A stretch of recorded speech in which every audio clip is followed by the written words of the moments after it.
Fala galera, sou Pedro Passos, professor de matemática, e o tema da aula de hoje é sobre razão e proporção. Uma curiosidade, você sabia que esse tema está presente inclusive nas artes? Leonardo da Vinci, em uma das suas maiores obras, desenhou o homem vitruviano. Segundo ele, esse homem tem as medidas ideais, também chamado de proporções divinas. Vamos lá? Sabendo disso, vamos falar um pouquinho mais sobre o tema razão e proporção. Uma razão é uma divisão entre duas grandezas, obedecendo à ordem na qual elas foram dadas. Pode ser representada na forma fracionária, decimal e percentual. Vamos ver um exemplo. Numa turma com 25 alunos, 12 são meninos. Determine na forma fracionária, decimal e percentual a razão da quantidade de meninas para o total da turma. Olhem que eu não tenho total de meninas no texto, porém, nós podemos facilmente identificar subtraindo o total de alunos da turma menos o total de meninos. Fazendo essa conta, acharemos 25 menos 12, que é igual a 13 meninas. Agora vamos fazer a razão de meninas para o total da turma. Eu tenho 13 sobre 25 na forma de fração. Se eu dividir o numerador pelo denominador, nós acharemos 0,52, que é a forma decimal dessa razão. E multiplicando por 100, nós encontramos, então, 52%, que é a forma percentual dessa razão. Isso significa que a cada 100 alunos, 52 são meninas. Agora vamos ver a razão entre duas grandezas diferentes que são aplicadas aí no nosso cotidiano. Exemplo, velocidade média é a grandeza obtida pela razão entre uma distância percorrida e o tempo gasto. Então, é uma fórmula que calcula a distância pelo tempo. Vamos entender melhor.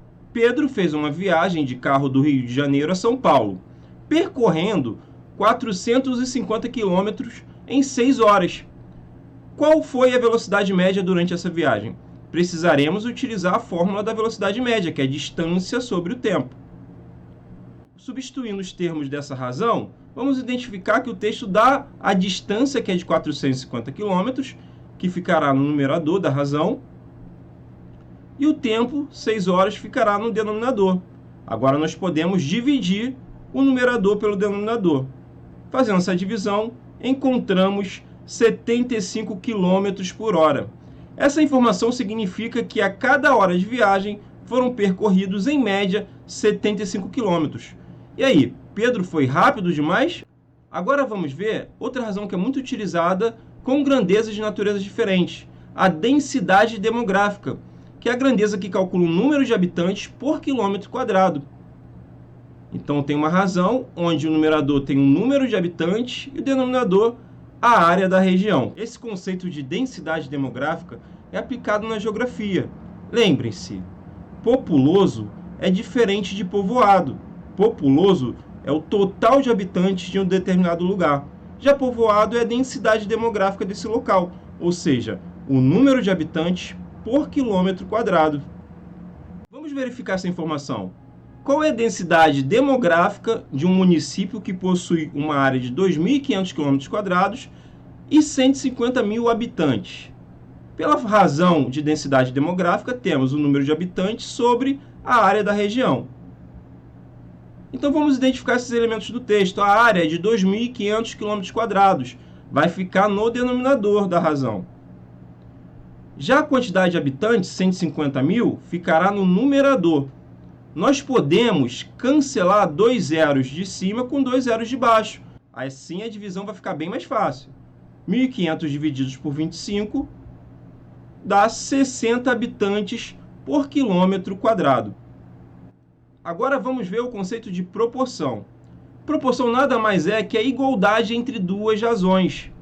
Então posso representar essa proporção por A sobre B é igual a C sobre D. Notem que B e D tem que ser diferente de zero por estarem no denominador. Não existe divisão por zero. O primeiro e o último termo dessa proporção são chamados de extremos. E o segundo e o terceiro são chamados de meios. Existe uma propriedade fundamental que vai nos ajudar a resolver diversos problemas. Em toda proporção, o produto dos extremos é igual ao produto dos meios. A vezes D é igual a B vezes C. Isso significa multiplicar cruzado. Exemplo, 2/3 é igual a 4/6. Vamos verificar se isso é uma proporção. Temos os extremos 2 e 6 e os meios 3 e 4. Ao multiplicar cruzado, temos 2 vezes 6 é igual a 3 vezes 4. 2 vezes 6 é 12 e 3 vezes 4 também é 12. Ou seja, é uma proporção. Em toda proporção, eu tenho que verificar a igualdade desses produtos. Vamos a um exemplo onde nós teremos que achar o valor de x. Qual o valor de x na proporção x sobre 12 é igual a 9 sobre 3? Reparem que eu vou identificar os extremos e multiplicar x vezes 3. E os meios e também multiplicar 12 vezes 9. Igualando essas multiplicações, tenho x vezes 3 é 3x, que é igual a 12 vezes 9, que é 108. Vou passar o 3 para o outro lado dividindo. Operações inversas. Está multiplicando x, vai dividir o 108. Então, x é igual a 108 divididos por 3. Fazendo essa divisão, nós encontramos x igual a 36. Uma informação muito importante. Em toda proporção existe a constante de proporcionalidade, que é o número obtido ao dividir o numerador pelo denominador das razões envolvidas numa proporção. Nós chamamos de K porque existem diversas proporções e cada uma delas terá a sua constante. Vamos verificar essa informação. Substituindo o valor encontrado, x igual a 36, nessa proporção, nós temos 36 sobre 12 é igual a 9 sobre 3. Ao realizar a divisão, nós encontramos 3, que é a constante de proporcionalidade dessa proporção. Vamos praticar mais um pouco? A razão entre a altura de um prédio vertical e a medida da sua sombra em determinada hora do dia é de 15 para 5. Essa é a razão. Se a sombra medir 4 metros, qual é a altura do prédio? É importante ver a ordem que foi dada a razão. Eu tenho a razão da altura para a sombra. Então, a altura fica em cima e a sombra embaixo. No texto, nós temos essa informação. 15 para 5, ou seja, 15 sobre 5. Agora, vou identificar outros elementos do texto. A sombra mede 4 metros, então ela vai ficar no denominador, que é o lugar da sombra na razão. E o valor que eu quero encontrar é a altura do prédio, vou chamar de x. Agora, eu vou multiplicar os extremos e os meios. Então, teremos 5 vezes x, 5x é igual a 15 vezes 4, que é igual a 60. Passando 5 para o outro lado, dividindo, temos x igual a 60 divididos por 5, que é igual a 12. Ou seja, a altura do prédio é de 12 metros. Agora vamos ver o que são grandezas diretamente proporcionais. Grandezas diretamente proporcionais variam o mesmo sentido, ou seja, se uma aumenta, a outra também aumentará na mesma proporção e com a mesma constante de proporcionalidade. Vamos a um exemplo que é muito utilizado no dia a dia. Na bula de um determinado remédio pediátrico, recomenda-se a seguinte dosagem: 5 gotas para cada 2 kg do peso da criança. Note que o peso, na verdade, é a massa, só que nós costumamos falar peso. Vamos organizar essas informações na forma de tabela para ver como é que é feito esse aumento. Notem que para uma criança de 2 kg, eu tenho 5 gotas. Então, se eu dobrar o peso da criança, se eu tiver uma criança mais pesada, eu tenho que dar uma quantidade maior de gotas, ou seja, eu também vou multiplicar por 2. Se eu triplicar a massa da criança, eu vou triplicar a quantidade de gotas. Se eu quadriplicar a massa da criança, as gotas também ficarão multiplicadas por 4. E para uma criança com a massa igual a 10 kg, bom, eu vou multiplicar 2 vezes 5 dá 10. Então, o número de gotas também vou multiplicar por 5. 5 vezes 5 é igual a 25 gotas. Então, fiquem atentos. Quando aumenta o número de massa, também aumentará na mesma proporção o número de gotas. Então, vamos agora achar a constante de proporcionalidade dessa proporção. Se eu dividir o número de gotas pela massa, eu vou ter 5 sobre 2, 10 sobre 4, 15 sobre 6, 20 sobre 8 e 25 sobre 10. Todos esses valores estão na tabela. E ao fazer a divisão, nós encontraremos um único número, que é a constante de proporcionalidade 2,5. Olha que legal. Agora vamos a um exercício onde aplicaremos o conceito de grandezas diretamente proporcionais. Um carro consumiu 50 litros de álcool para percorrer 600 quilômetros. Determine o consumo desse mesmo carro em condições equivalentes para que ele percorra 840 quilômetros. Vamos organizar as informações na forma de tabela. Eu tenho 50 litros de álcool para percorrer 600 quilômetros. Então, vou colocar essas informações na tabela. Eu quero descobrir o consumo do carro numa distância de 840 quilômetros. Então, é importante colocar todos os valores de forma adequada na tabela. Reparem que se eu consumo mais combustível, é porque eu percorri uma distância maior. Então, essas grandezas são diretamente proporcionais. Agora, eu vou escrever essas informações na forma de proporção. 50 sobre x é igual a 600 sobre 840. Utilizando a propriedade fundamental, multiplicamos os extremos e os meios. Então, isso aí é multiplicar cruzado, como eu falei anteriormente. Então, x vezes 600 é igual a 600x. E 50 vezes 840 é igual a 42.000. Eu posso cancelar 2 zeros da esquerda com 2 zeros da direita. Isso vai facilitar a minha divisão. Então, x vai ser 420 sobre 6. Dividindo 420 por 6, nós encontramos 70. Ou seja, é necessário um consumo de 70 litros de álcool. Agora vamos às grandezas inversamente proporcionais.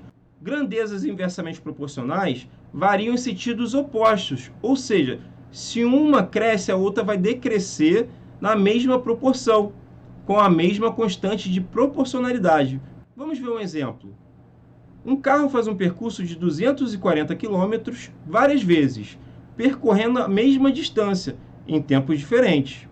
Observe o que acontece com a velocidade. Vamos observar, se eu aumento minha velocidade, eu vou fazer um percurso em um tempo maior ou menor? Se eu estou aumentando, eu vou diminuir o tempo. E é isso que acontece. Se eu dobrar o tempo, significa que o carro fez uma velocidade menor. Na verdade, ficará dividido por 2, porque é inversamente proporcional. 120, para chegar a 10, eu divido por 12.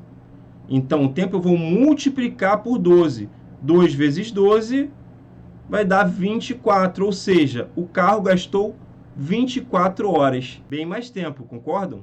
Podemos concluir que quando o tempo aumenta, a velocidade diminui na mesma proporção. Se eu fizer a razão de horas pelo inverso da velocidade em km por hora, nós temos 2 horas, e o inverso de 120 km por hora, que é o que o carro percorre em 2 horas, é 1 sobre 120. Lembrando, divisão de frações, repito a primeira, e multiplico pelo inverso da segunda, ou seja, 120 sobre 1.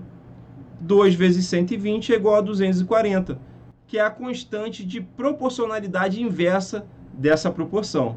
Agora vamos reforçar esse conceito na resolução de um exercício. Se 8 máquinas gastam 6 dias de trabalho para fazer um aterro, quanto tempo levariam 12 máquinas iguais àquelas para realizarem o mesmo aterro? Vamos organizar as informações do texto na forma de tabela. 8 máquinas gastam 6 dias de trabalho para fazer o aterro. Então, colocarei esses dados na tabela. Nós queremos saber quanto tempo em dias, ou seja, chamarei de x, levariam 12 máquinas iguais para fazer esse aterro. Notem que à medida que eu aumento a quantidade de máquinas, eu vou fazer meu serviço em menos tempo. Isso caracteriza que essas grandezas são inversamente proporcionais. À medida que uma aumenta, outra diminui. Uma das razões ficará invertida. 8 sobre 12, eu vou escrever 12 sobre 8. E a outra ficará do jeito que está.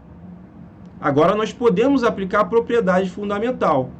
Vamos multiplicar 12 vezes x e 8 vezes 6.